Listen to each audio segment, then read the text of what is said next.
नमस्कार, आप देख रहे हैं इंडिया न्यूज़ का सोशल मीडिया पेज। मैं हूं आशीष सिन्हा। आज बात अरविंद केजरीवाल की करेंगे। अरविंद केजरीवाल की इसलिए क्योंकि ईडी के समन के बावजूद अरविंद केजरीवाल ईडी के सामने पेश नहीं हुए। हालांकि अरविंद केजरीवाल की तरफ से ईडी को एक जवाब दिया गया जिसमें उन्होंने कहा कि अभी आने वाले समय में 26 जनवरी की उन्हें तैयारियां करनी है। और इसके अलावा एक अहम बात उन्होंने ये कही कि ईडी का जो समन है वो राजनीति से प्रेरित है। इसी मुद्दे पर खास चर्चा करेंगे। हमारे साथ सुप्रीम कोर्ट के वकील विनीत जिंदल हैं, हमारी सहयोगी मीरा वर्मा है। विनीत जी, इस तरह के मामलों में जब जांच चल रही हो और ईडी किसी को समन जारी कर रही हो, तीसरा समन था अरविंद केजरीवाल को, लेकिन उसके बावजूद वो समन पर अपीयर नहीं हुए। तो ऐसे हालात में ईडी के पास क्या कुछ कानूनी विकल्प हैं?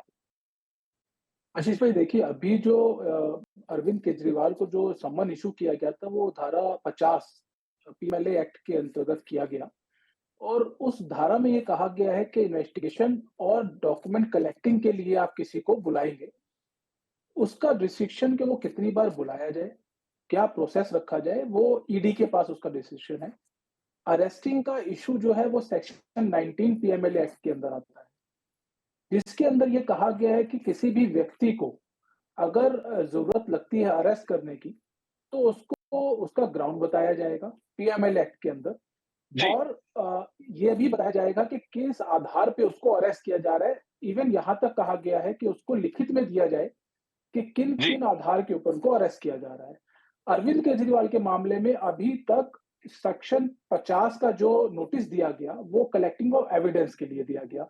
इसका मतलब हम दूसरे तरीके से समझें, तो ईडी ये जानना चाहती है कि किस तरीके का इन्वॉल्वमेंट या किस तरीके की नॉलेज जो है वो अरविंद केजरीवाल के पास है, लिकर स्कैम की अगर हम बात करें तो उसको लेकर। दूसरी ती यानी दूसरी जी। चीज़ दूसरी चीज़ ये भी हो गई कि इसका मतलब एक तरीके से कहें तो क्लैरिटी नहीं है ईडी के पास कि कितना इन्वॉल्वमेंट जो है वो केजरीवाल का इस पूरे मामले में है।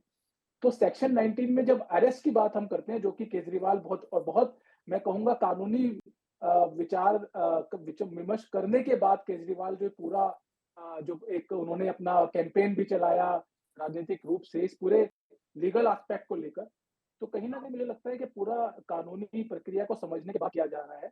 उनको ये पता है कि अभी ईडी उनको अरेस्ट नहीं कर सकती और उसका रीज़न यही है कि उनको धारा 19 के तरीके का जो जो उसमें डिफाइन किया गया है किस तरीके से अरेस्टिंग की जाएगी, उसको लेकर अभी तक ईडी के पास कोई भी एप्रोप्रिएट आधार नहीं है उनको अरेस्ट करने यानी कुल मिलाकर कहें तो ईडी प्रारंभिक अभी पूछताछ करना चाहती है। वो ये जानना और समझना चाहती है कि दिल्ली के मुखिया होने के नाते अरविंद केजरीवाल के पास क्या कोई जानकारियां थीं?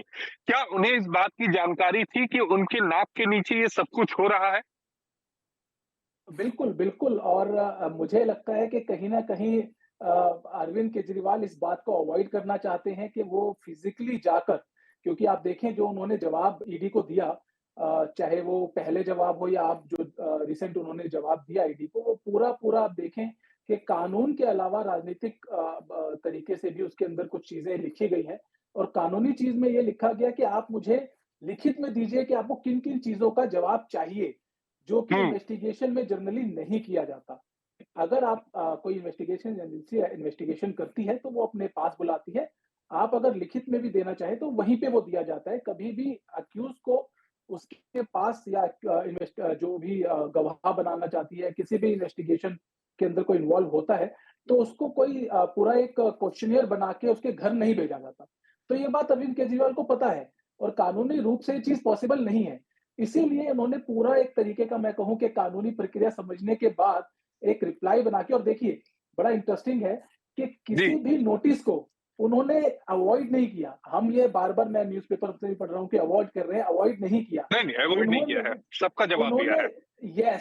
उन्होंने रिटर्न में जवाब दिया है और कानूनी प्रक्रिया के अंदर लिखित में कुछ भी देना और लिखित में कुछ भी कहना बहुत इम्पोर्टेंट होता है और ये सब इफ़ेक्ट तब होगा जब अरविंद केजरीवाल या ईडी इन्वेस्टिगेशन के लिए या अरविंद केजरीवाल आगे किसी रिलीफ के लिए कोर्ट में जाएँगे, तो ये जो लिखित जवाब अरविंद केजरीवाल ने जो ईडी के संबंध थे उनके अगेंस्ट दिया है, वो बहुत इम्पोर्टेंट रहेंगे।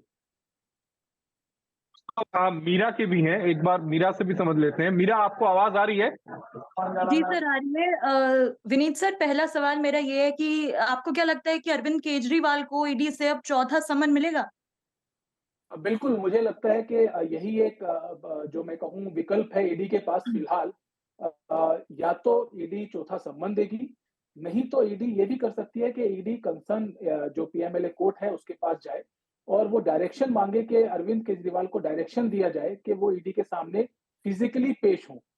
तो ये 2 ऑप्शन जो है मुझे लगता है कि इन दोनों ऑप्शंस के ऊपर ईडी ज़रूर जाएगी और अरेस्टिंग मुझे लगता है अभी कोई भी आधार अरेस्टिंग का अरविंद केजरीवाल नहीं बन रहा है।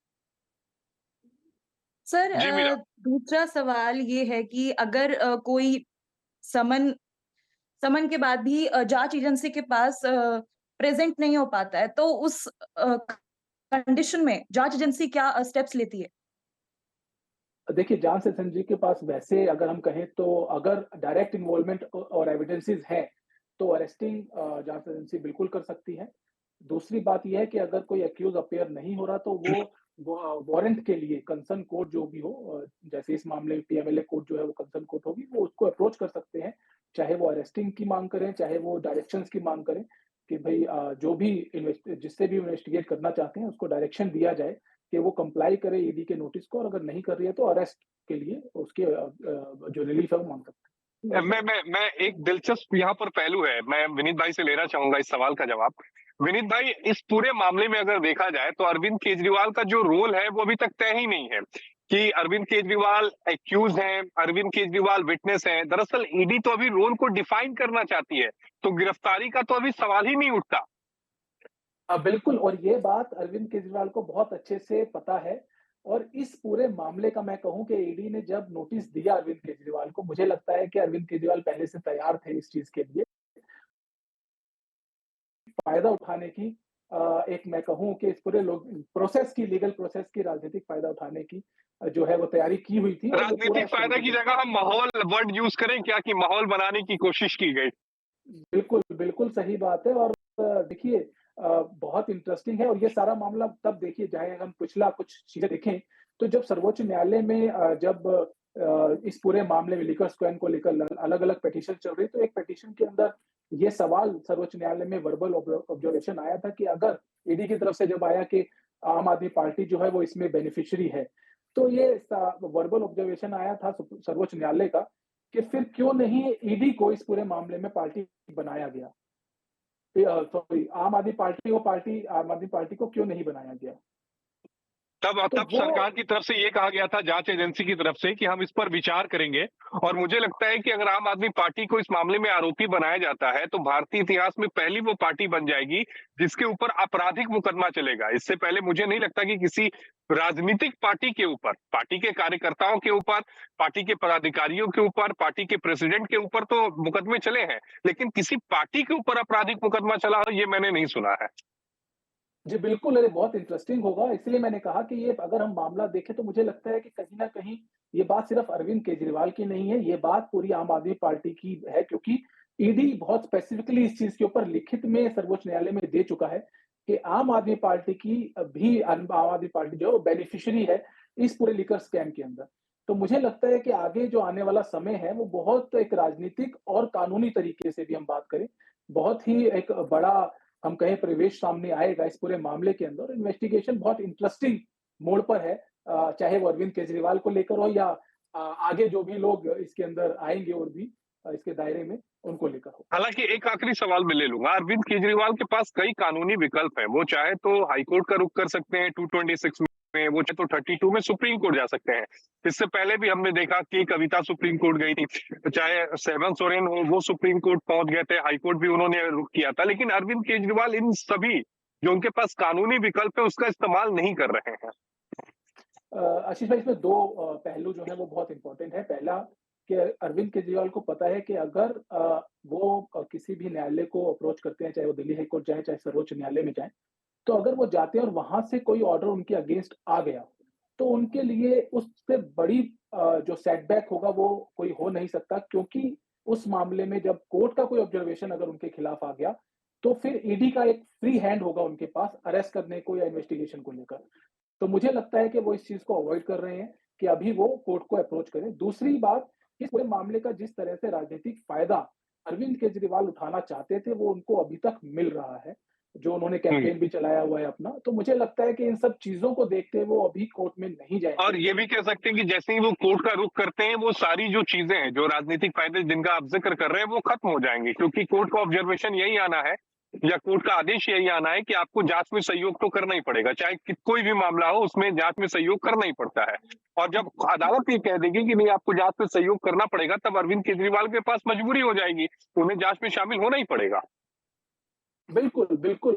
देखिए, इन्वेस्टिगेशन एजेंसी का तो काम ही है कि अगर उनको लगता है कि आप इन्वेस्टिगेशन के लिए किसी को बुलाएँगे, तो आपको जाना होगा। कोर्ट इस बात से मना नहीं कर सकते कि पावर जो है इन्वेस्टिगेशन की, वो इन्वेस्टिगेशन एजेंसी के पास ही है। कोर्ट भी उसको डिनाई नहीं कर सकती। तो बिल्कुल, आपने बिल्कुल सही कहा और मुझे लगता है कि इसी चीज़ को अवॉइड करना वो चाहते हैं और मैंने शुरू में ही बोला कि पूरे कानूनी जो पहलू हैं, उनको समझते हुए लीगल एडवाइस के अंदर जो सारी चीज़ें हैं उनको किया जा रहा है अरविंद केजरीवाल की तरफ से और राजनीतिक रूप से भी मैं कहूँ कि पूरा फ़ायदा इस पूरे मामले का आप देखिए कि ईडी के नोटिस को बीजेपी से जोड़ देना और पूरे इस हम्म। मामले को ये कह देना कि जी पूरा जो मुझे नोटिस मिला है वो राजनीतिक परिवेश है। तो इस चीज़ को देखिए किस तरीके से मॉडिफ़ाई करके एक जनता के सामने पेश किया जा रहा है, तो वो बहुत मैं कहूँ एक गलत चीज़ भी है और मुझे लगता है कि इसके लिए तो ईडी को कोर्ट में ज़रूर जाना चाहिए कि हमारी पूरी इन्वेस्टिगेशन को पॉलिटिकली दिखाने की कोशिश की जा रही है, जो बहुत एक गलत एग्ज़ाम्पल सेट करने की कोशिश जो है वो लोगों में की जा रही है। चलिए विनीत जी, आपका जुड़ने के लिए बेहद शुक्रिया। आपने इस पूरे जो इश्यूज उठ रहे थे कि अरविंद केजरीवाल के पास क्या विकल्प है, ईडी केजरीवाल की गिरफ्तारी नहीं होगी, इन सब पर आपने बड़ी साफगोई से जवाब दिया और इतने जो व्यूअर्स होंगे उनको ये सारी चीजें क्लियर हो गई होंगी कि आखिर इसके पीछे राजनीतिक मंशा क्या है, ईडी के पास क्या अधिकार है, अरविंद केजरीवाल के पास क्या अधिकार है। विनीत जी, आपका जुड़ने के लिए बेहद शुक्रिया। हमारे साथ सुप्रीम कोर्ट के वकील विनीत जिंदल जुड़े हुए थे, हमारी सहयोगी धन्यवाद। मीरा जुड़ी हुई थी और हमने विस्तार से चर्चा की। अगर आपको ये वीडियो पसंद आया हो तो चैनल को लाइक करें, सब्सक्राइब करें। धन्यवाद। थैंक यू विनीत भाई। Thank you.